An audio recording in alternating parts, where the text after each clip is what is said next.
الحمدللہ رب العالمین والصلاة والسلام علی محمد الامین اعوذ باللہ من الشیطان الرجیم بسم اللہ الرحمن الرحیم۔ خواتین و حضرات، ہم میزان حصہ دوم میں قانون معیشت کے زیر عنوان چوتھے باب کا مطالعہ شروع کر رہے ہیں۔ میں یہ بات اس سے پہلے بھی کئی بار عرض کر چکا ہوں، یاد دہانی کے لیے دہرا رہا ہوں کہ اسلام نے زندگی کے مختلف معاملات میں ہمیں کوئی نظام بنا کر نہیں دیا ہے جیسے کہ عام طور پر سمجھا جاتا ہے۔ اسلام کا اصلی مقصود ہماری انفرادی اور اجتماعی زندگی کا تزکیہ ہے۔ اس میں بھی محور کی حیثیت فرد کو حاصل ہے، یعنی میں بحیثیت فرد سوچتا ہوں، میں بحیثیت فرد علم حاصل کرتا ہوں، میں بحیثیت فرد یہ فیصلہ کرتا ہوں کہ مجھے کسی خاتون کے ساتھ شادی کرنی ہے، میرے ہاں اولاد ہوتی ہے، ماں باپ کے رشتے وجود میں آتے ہیں، میں معاشی جد و جہد کے لیے باہر نکلتا ہوں، میرا سیاسی وجود یہ تقاضا کرتا ہے کہ میں ایک نظم بنا کر رہوں۔ یہ سب چیزیں میری ذات سے متعلق ہیں، اور چونکہ دین کا یا اسلام کا موضوع تزکیہ ہے، یعنی میری تطہیر، میری پاکیزگی، اس وجہ سے وہ یہیں سے اپروچ کرتا ہے۔ چنانچہ میں نے لکھا ہے کہ تزکیہ معیشت کا جو قانون اللہ تعالیٰ نے اپنے آخری پیغمبر کی وساطت سے انسانیت کو دیا ہے، یہ دیکھیے تزکیہ معیشت، یعنی مقصود کو پہلے ہی لفظ پہ واضح کرنے کی کوشش کی ہے۔ میری زندگی میں معیشت ایک اہم چیز ہے، مجھے روٹی کمانی ہے، مجھے اللہ تعالیٰ نے جس امتحان میں ڈالا ہے اس میں میرے اندر آگے بڑھنے کا بہت سا عرض رکھا ہے۔ میں کاروبار کرتا ہوں، میں منڈی میں جاتا ہوں، میں فصل اگاتا ہوں، میں محنت مزدوری کرتا ہوں، اسی طریقے سے بڑے بڑے ادارے قائم کر کے دنیا میں اپنا کاروبار پھیلا دیتا ہوں۔ یہ سب چیزیں میرے باطن سے اٹھتی ہیں، ان میں سے کسی چیز کے لیے بھی انبیاء علیہم السلام کی ہدایت کی ضرورت نہیں ہے، لیکن یہ میرا عمل ہے، اور اس معاشی عمل میں، یعنی جب میں روپیہ کمانے کے لیے، زندگی گزارنے کی ضرورتیں حاصل کرنے کے لیے نکل کھڑا ہوں، تو کیا یہ ایسا عمل ہے کہ جس میں کوئی اخلاقی مسئلہ پیدا نہیں ہوگا؟ پہلے ہی قدم پر پیدا ہو جائے گا۔ میں اگر منڈی میں جا کر بیٹھا ہوں تو کیا مجھے خرید و فروخت میں سچائی پر قائم رہنا ہے، یا میں فریب بھی دے سکتا ہوں؟ میں کسی مال کو عیب بتائے بغیر بھی بیچ سکتا ہوں۔ میں دوسرے کو دھوکہ دے کر کوئی ایسی چیز بھی اس کے حوالے کر سکتا ہوں کہ جس کی کوئی قدر و قیمت ہی نہ ہو۔ کیا میں ایسا کر سکتا ہوں؟ اگر اس سوال کا جواب مجھے دینا ہے تو یہ حصہ ہے جو دین کا موضوع ہے، تزکیہ معیشت، یعنی میرے معاشی عمل کو اخلاقی لحاظ سے پاکیزہ ہونا چاہیے۔ اس کے لیے اللہ تعالیٰ نے عمومی ہدایات تو دی ہیں، وہ ہم اخلاقیات میں بیان کر چکے ہیں۔ اس کے لیے ایک قانون بھی دیا ہے، یعنی کچھ چیزیں جو بالکل ضوابط کی حیثیت رکھتی ہیں۔ یہ ذہن میں رکھنا چاہیے کہ اخلاقی تعلیمات اور چیز ہیں، اور انہی اخلاقی تعلیمات کی بنیاد پر کوئی ضابطہ بنا دینا یہ ایک اور چیز ہے۔ میں نے اس سے پہلے بھی کئی مرتبہ مثال دی ہے کہ جب اللہ تعالیٰ یہ کہتے ہیں کہ زنا یا بدکاری ایک برائی ہے، تو یہ اخلاقی اصول کا بیان ہے، لیکن جب وہ یہ کہتے ہیں کہ بدکاری کا ارتکاب کرنے والے اگر کسی رعایت کے مستحق نہ ہوں تو ان کو 100 کوڑے مارو، تو یہ اب قانون ہے، یہ ضابطہ ہے۔ تو یہاں جو چیزیں زیر بحث آئیں گی وہ عمومی اخلاقی اصولوں کا وہ پہلو ہے جس میں وہ ایک قاعدہ بن جاتے ہیں، ضابطہ بن جاتے ہیں۔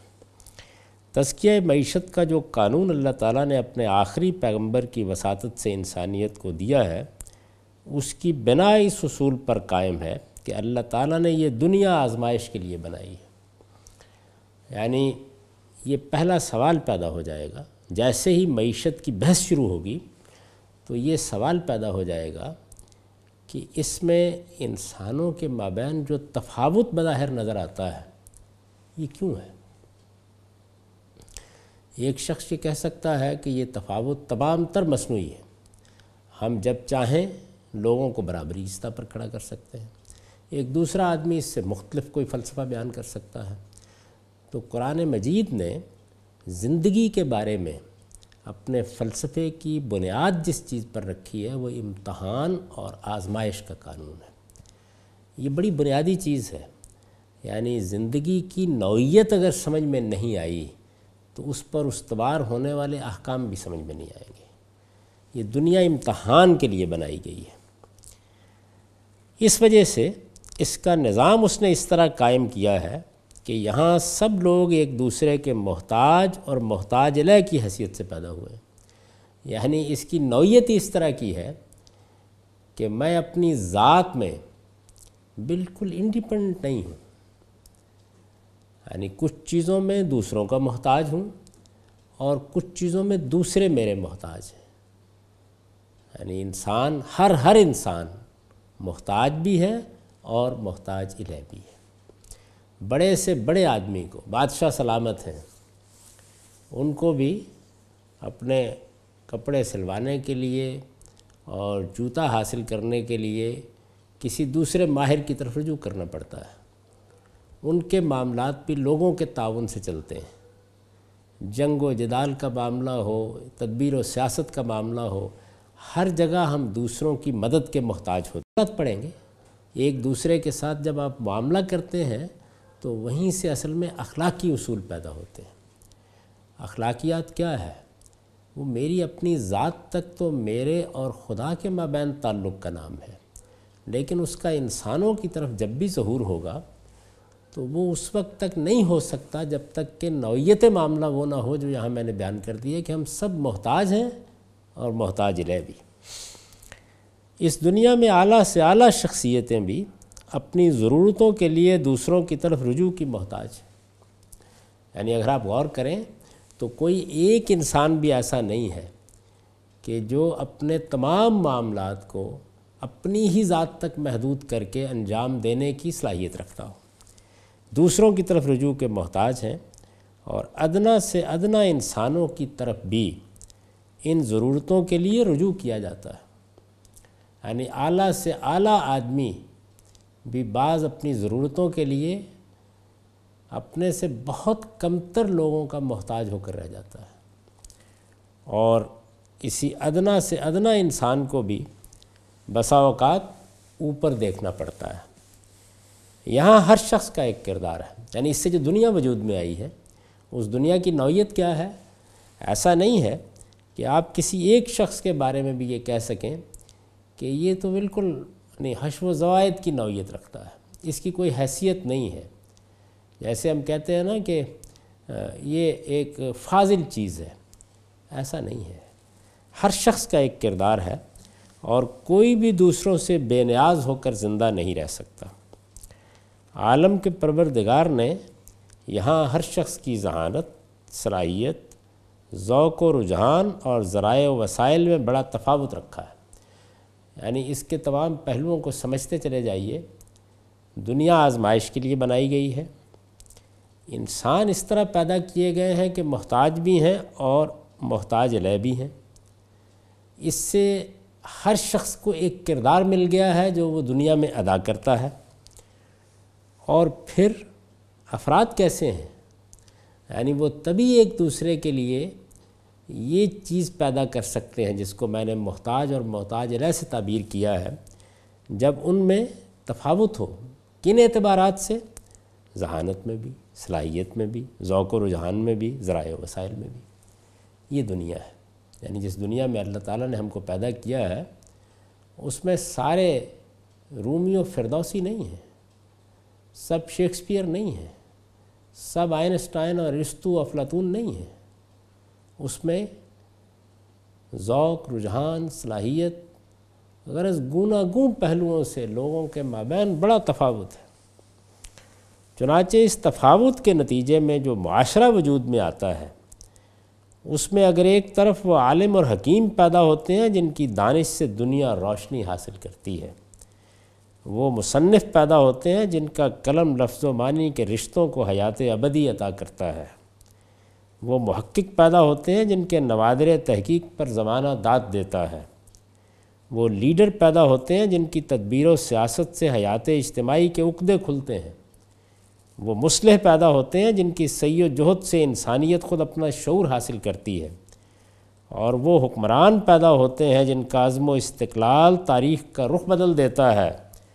تو دوسری طرف وہ مزدور اور دہقان اور وہ خادم اور وہ کلی اور وہ خاکروب بھی پیدا ہوتے ہیں جن کی محنت سے کلیں معجزہ دکھاتی، مٹی سونا اگلتی، چولہے لذت کام و دہن کا سامان پیدا کرتے، گھر چاندی کی طرح چمکتے، راستے پاؤں لینے کے لیے بیتاب نظر آتے، عمارتیں آسمان کی خبر لاتی اور غلاظتیں صبح دم اپنا بستر سمیٹ لیتی۔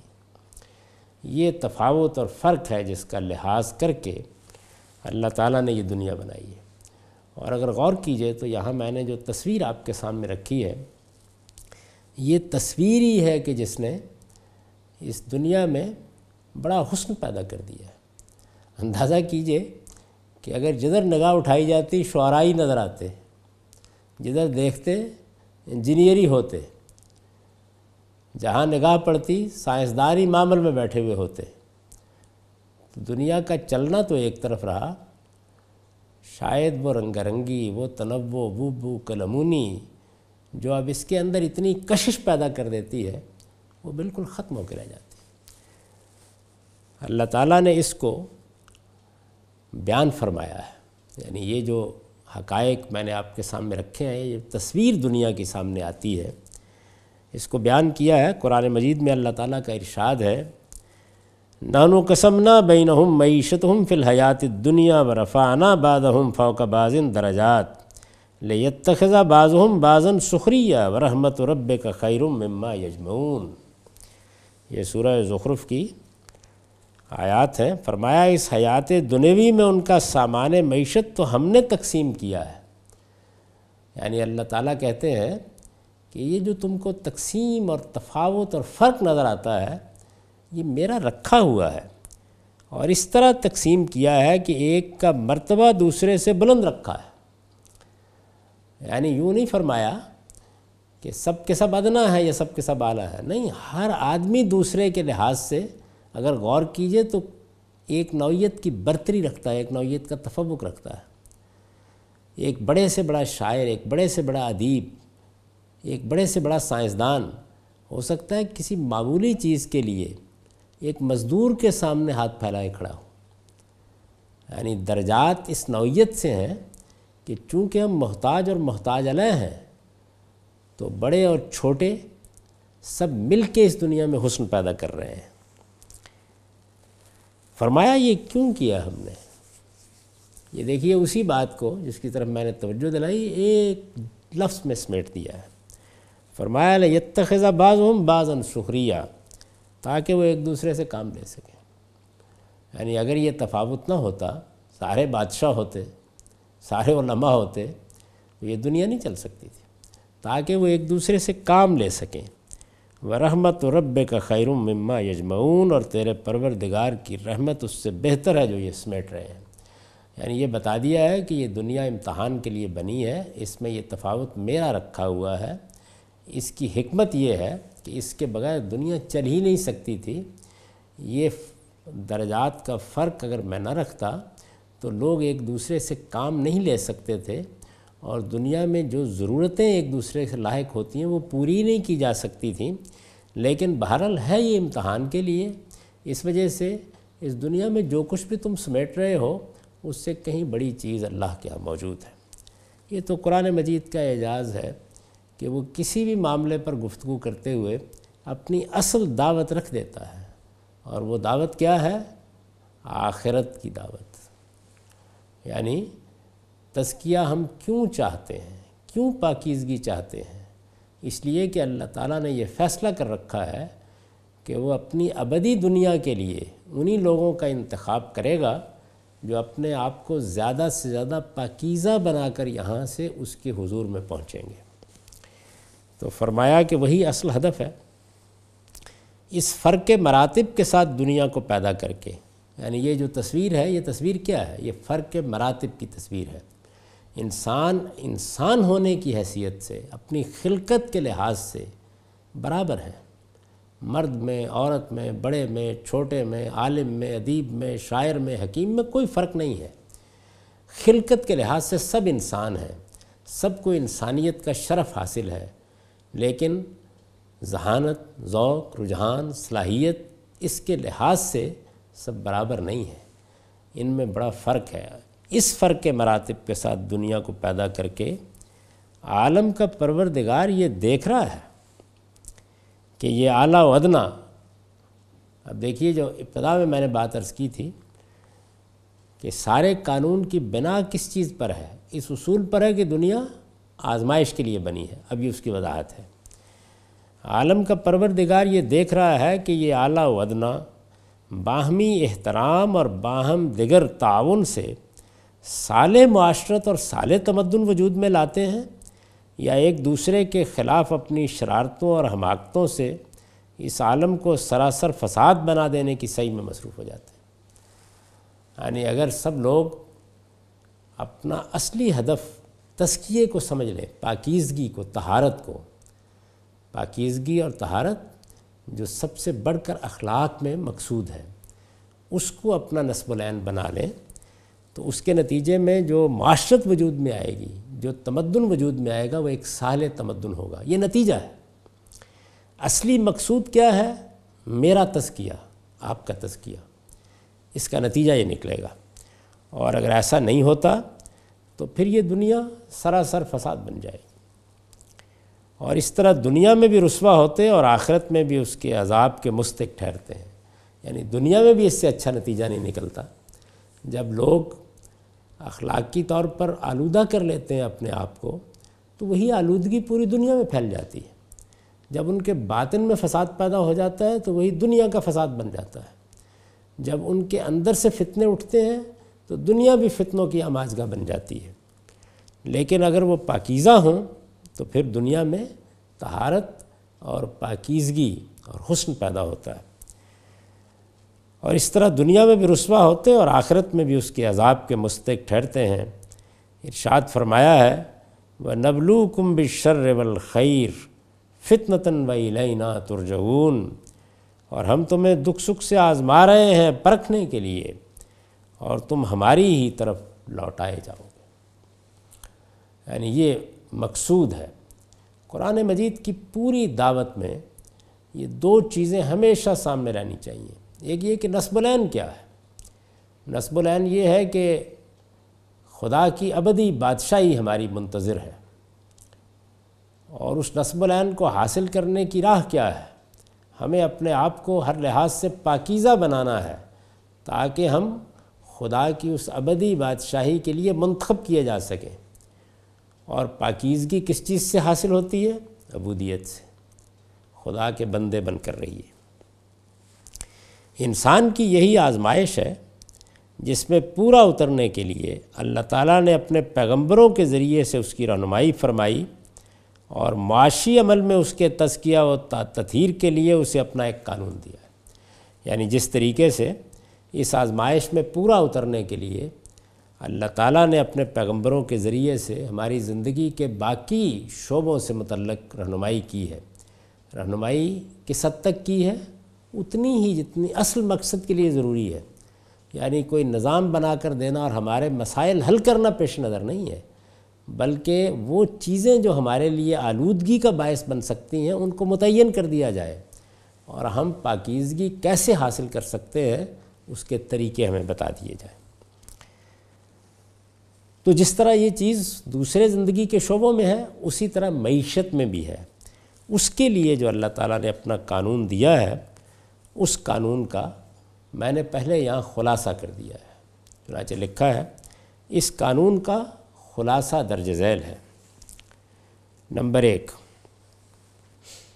مسلمان زکوٰۃ ادا کر دیں تو ان کا وہ مال جس کے وہ جائز طریقوں سے مالک ہوئے ہیں اللہ اور رسول کی طرف سے مقرر کسی حق کے بغیر ان سے چھینا نہیں جا سکتا۔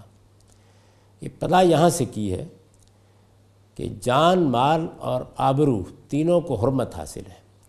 معیشت کا تعلق مال سے ہے، مال کو بھی حرمت حاصل ہے، اور جب مال کو حرمت حاصل ہے تو کیا کوئی شخص کسی دوسرے کے مال کے خلاف تعدی کر سکتا ہے؟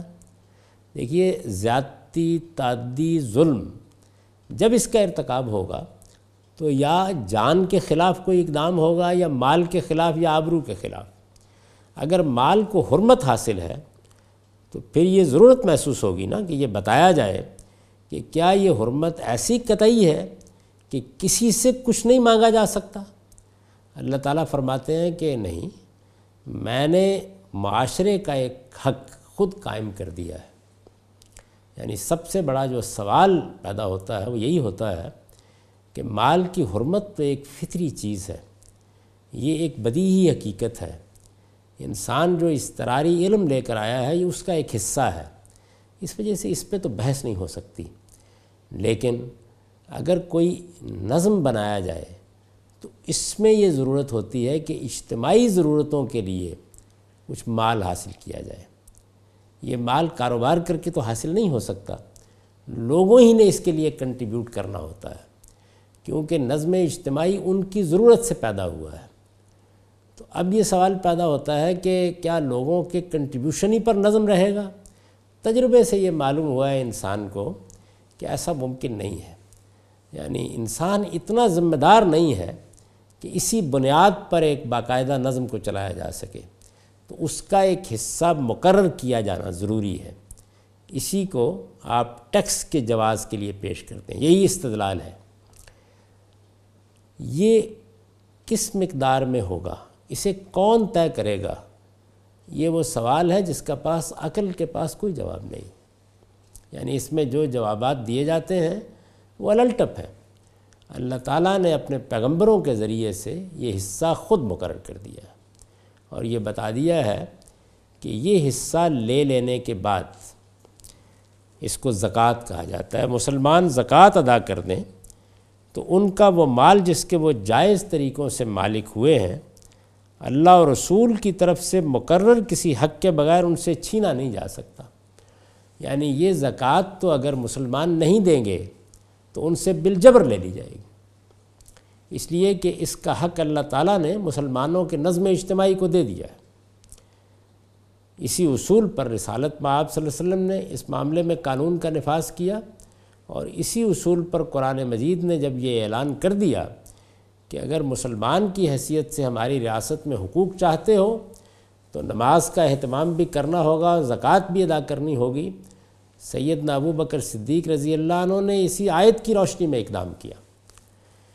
تو مسلمان زکوٰۃ ادا کر دیں تو ان کا وہ مال جس کے وہ جائز طریقوں سے مالک ہوئے ہیں اللہ اور رسول کی طرف سے مقرر کسی حق کے بغیر۔ یہ وضاحت اس لیے ضروری ہے کہ اگر اللہ تعالیٰ نے پھر کسی معاملے میں طے کر دیا ہے کہ یہاں پر بھی اس شخص سے کچھ لیا جا سکتا ہے، یعنی ایک تو وہ مال ہے جو متعین ہے اور نظم اجتماعی لے سکتا ہے، لیکن ایسا بھی ہوتا ہے کہ کوئی حق عائد ہو جاتا ہے، اس کی آگے تفصیلات آ جائیں گی۔ تو یہ مقرر حق جو اللہ کا مقرر حق ہے اس کے بغیر ان سے چھینا نہیں جا سکتا، یعنی پھر رضامندی رہ جاتی ہے۔ جو اصول معلوم ہوا وہ یہ ہے کہ اللہ تعالیٰ نے جو مقدار مقرر کر دی ہے، جو شرح مقرر کر دی ہے، جو متعین کر دیا ہے، وہ تو نظم اجتماعی کو لے لینے کا حق ہے، قانون کی طاقت سے لے لینے کا حق ہے، لیکن اس کے بعد پھر کوئی حق نہیں ہے۔ اسی کو بیان کیا ہے فخلوا سبیلہم میں، آگے یہ بحث آئے گی۔ اس کے بعد پھر صرف میں نے جیسے کہ عرض کیا کہ رضامندی ہے، یہاں تک کہ ان کی ریاست اس زکوٰۃ کے علاوہ اپنے مسلمان شہریوں پر ان کی رضامندی کے بغیر کسی نوعیت کا کوئی ٹیکس بھی عائد نہیں کر سکتی۔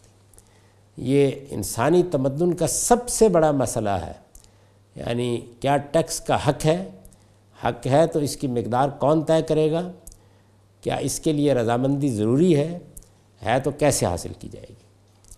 تو ہمارے ہاں اس کا جواب یہ دیا گیا ہے۔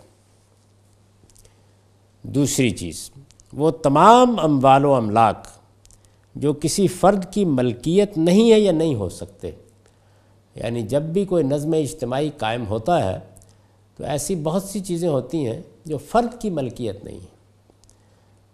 یعنی دریا ہے، پہاڑ ہے، سمندر ہے، آسمان سے پانی برستا ہے، جھیلیں ہیں، بہت کچھ ہے خدا کی کائنات میں۔ نظم اجتماعی تو بعض اوقات اس کا احاطہ کر لیتا ہے، لیکن اگر آپ انفرادی طور پر متعین کریں تو وہ ضروری نہیں ہے کہ کسی ایک فرد یا چند افراد کی ملکیت ہوں۔ ایسے سب اموال و املاک، ان کے بارے میں اللہ تعالیٰ نے رہنمائی فرمائی ہے کہ انہیں ریاست ہی کی ملکیت میں رہنا چاہیے، یعنی انہیں نظم اجتماعی کے پاس رہنا چاہیے، تاکہ قوم کی یہ دولت مندوں ہی میں گردش نہ کرے، اور اس کا فائدہ وہ لوگ بھی اٹھائیں جو اپنی ضرورتوں کے لیے دوسروں کی مدد کے محتاج ہیں۔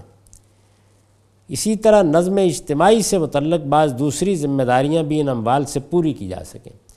یعنی جب بھی مسلمانوں کا کوئی نظم اجتماعی قائم ہوگا تو اس کے کچھ فرائض ہیں، اس کی کچھ ذمہ داریاں ہیں، ان کو ادا کرنے کے لیے ایک تو پہلے نقطے میں بیان ہو گیا کہ زکوٰۃ ہے، دوسرے یہ فرمایا کہ وہ اموال اور وہ املاک جو فرد کی ملکیت نہیں ہو سکتے وہ بھی اس نظم اجتماعی کے پاس رہنا چاہیے۔ اور اس کی وجہ کیا ہے، اس پر آگے تفصیل سے بحث ہوگی۔ اللہ تعالیٰ نے فرمایا ہے کہ اگر ان کو بھی افراد کی ملکیت میں دے دیا گیا تو دولت پھر دولت مندوں ہی میں گردش کرے گی، اور وہ لوگ جو پیچھے رہ جاتے ہیں، دوسروں کی مدد کے محتاج ہوتے ہیں، دنیا جس اصول پر بنی ہے اس میں سب لوگ اس جگہ پر نہیں ہیں کہ جہاں وہ اپنی معاش کے لیے خود جدوجہد کر سکیں، اپنے آپ کو اپنے پاؤں پر کھڑا کر سکیں۔ انسان جیسے کہ میں نے عرض کیا کئی پہلوؤں سے محتاج اور محتاج علیہ کے طور پر پیدا ہوا ہے، تو وہاں پھر نظم اجتماعی کی ذمہ داری بن جاتی ہے کہ اس طرح کے لوگوں کی ضرورتوں کو پورا کرے۔ اس کے لیے اللہ تعالیٰ نے زکوٰۃ میں بھی مد رکھ دی ہے اور ان اموال اور املاک کے بارے میں بھی یہ رہنمائی کی ہے۔ یہ دو چیزیں ہیں جو ابھی زیر بحث آ گئی ہیں، اس کے بعد آگے بھی کچھ چیزیں ہیں جو خلاصے کے طور پر میں نے بیان کی ہے، ان پر ہم اگلی نشست میں بحث کریں گے۔ اقول قولی ھذا واستغفر اللہ لی ولکم ولسائر المؤمنین۔